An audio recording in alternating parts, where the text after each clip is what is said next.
because I got involved with doing hip hop outreach, I've got to know people who do hip hop outreach all over the world, right? So Tiny Toons working with street kids in Cambodia, right? Working with prisons in Uganda using breaking, Wow. and the gift, the message that I've tried to put out to these people is stop worrying about looking like you're a New York cat. You're not a New York cat. But don't tell me that Cambodia doesn't have all its own symbolism and legends and stories and stuff that can't be nuanced into your form of what hip hop would be. Even in our dance moves, right? Because yeah, I'm a dancer, right? But like when we do our top rock before we go down and hit the floor, um, that's all about stylized dancing up top, right?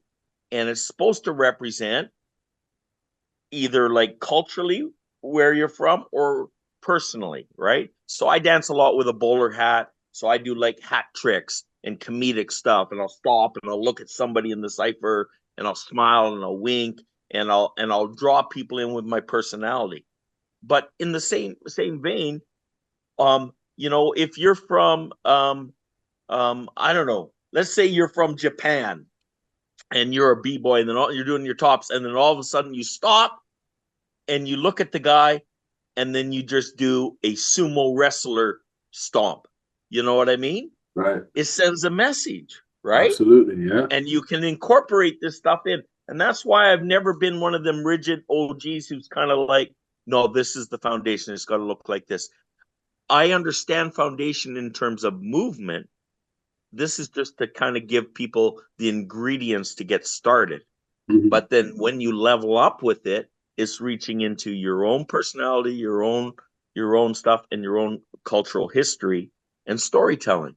You know what I mean? Like so in the Olympics, we will see incredible feats that Olympic gymnasts can't even do. I Like was just I blows my mind. You know what? Let's jump on that, please. So as you were just mentioning there about the Olympics, breaking is about to make its Olympic debut at the Paris 2024 Games, which is going down in less than a week. How do you feel about this milestone for this dance style, and what do you think it will mean for the future of breaking globally? So so I'm excited for the opportunities for young people. I'm I think our sense of community and the backstories and the culture is big enough and solid enough in other countries that we're not just going to forget that and just roll with the Olympics. Two things can be true at the same time. You know what I mean? Our history and our sense of community, and the new excitement and profile that the athleticism of it being in the Olympics is going to bring.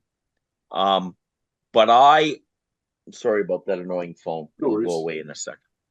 Um, I I'm excited for young people, but I I think I can speak for a lot of OGs around the world that we're worried that the sense of community may get overshadowed.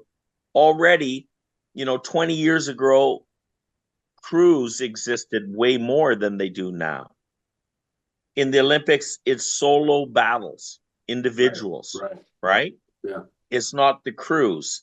Now, the crew historically brought so much more than just the dance because it was like a brotherhood and a sisterhood of people having each other's backs through everything in life. That'll be the case if you interview Kid Quick, right? He always talks about me as being the big brother. He never had a dad, right? And I won't speak for him on his story, but all these things are important. If we don't have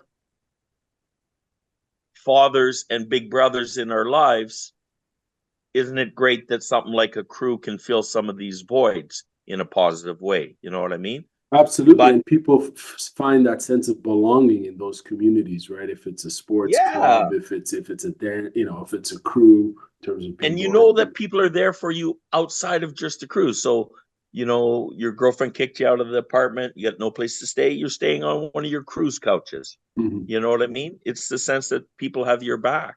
Right. And that's on the downswing. You know what I mean? The mid schoolers, there used to be a lot of famous crews, and they still exist, but like massive monkeys and skill methods and style elements, they understand what it means to be family in a crew. Then something shifted about 20 years ago where we had something called super crews started to arrive. And so it was like, oh, 5 people from 5 different crews come together for this battle to try and win, because winning's the most important thing. And they make some fake little name that has words that represent all their crews for the battle. So that's interesting. But what's it eating away at? It's eating away at the core of sense of community, which is why, like I was just about a month ago, I went to the Red Bull National Championships, breaking championships in Toronto. And I was treated beautifully, like as an elder, and I saw a lot of old friends. And so that's one thing, right? High level, Red Bull's involved. It's in the Four Seasons Theater, with multi-level balconies, blah, blah, blah. But the next day, my homeboys who are mid-schoolers are putting on a jam called Winter Wars in Regent Park. And it's old school crews battling.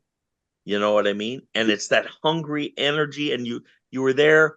You could just feel that this is community. And it was beautiful. They let me speak on the mic for a few minutes. And I said something to the effect of like, yo, the Olympics are cool, Red Bull's cool, there's a place for this, but the glue that holds our culture together is community jams like this, and it has a different vibe, a different feel, and a different celebration to it, and so I don't want to lose that, and so kind of just like this is part of why I'm going to the Olympics, right? Like a year ago, I was getting pissed. I was trying to talk to the Canadian government. I'm trying to talk to Red Bull. I'm trying to talk about like, well, what are you doing to celebrate the histories? There might be OGs from Brazil and from Hungary, enemy squad might be there who heard about breaking when the Berlin Wall was still up, Wow. and like I want to hear those stories. I want to hang with these guys. How do we capture and celebrate the pioneers? How do you, are you flying over some of the dudes from the Bronx, who were the dancers for Cool Herc parties and shit like this? And none of that was happening. And then I was just getting so stressed. I was like, are you kidding me?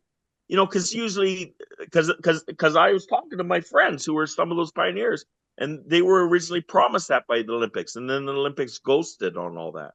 They're originally going to bring over Curtis Blow and reenact the Beat Street Battle and all these things, and none of that happened. So then I was like, I shifted gears about 8 months ago. I was like, I'm going to do this old school. I'm not even going to worry about money. I'm just going to find out. I'm going to reach out to a Paris crew that's OG like us. So I found Actual Force. I always knew about them, but didn't know them. They're 41 years old, like the Canadian Floor Masters. I was like, let's build something. At least so that at the very least, there's like a place we can say, hey, OGs, come gather here. We'll sit in circles and we'll storytell and we'll celebrate our histories and this and that, as kind of like a counterbalance to the Olympic hype. And so then you fast forward and, now we're right in the Olympic Village. We're organizing something. And now, oh wait, are you in the village? Yeah, wow. I've got some events organized with Actual Force. We got an OG jam happening, and then it turns out, so like 16 countries have pavilions in the Olympic Village, like the Netherlands, USA, France, Canada. Canada has Canada Olympic House, and they're having like Cirque du Soleil do something someday, Julie Black do something someday. You know what I mean? And so me and Kid Quick are actually now running a whole session in Canada House. I'm calling it Breaking Down Breaking. And we're gonna explain the components. This is top rock, this is footwork, this is a freeze, these are power moves, and this is a b-boy stance, this is a burner, right? And then we're gonna orchestrate an old school battle and stuff, and now I'm dealing with the head of Canada Olympic House in the Canada Village, right? But like, I guess that's sort of like the Olympics, you know what I mean? But it took a roundabout way us to get there to do something.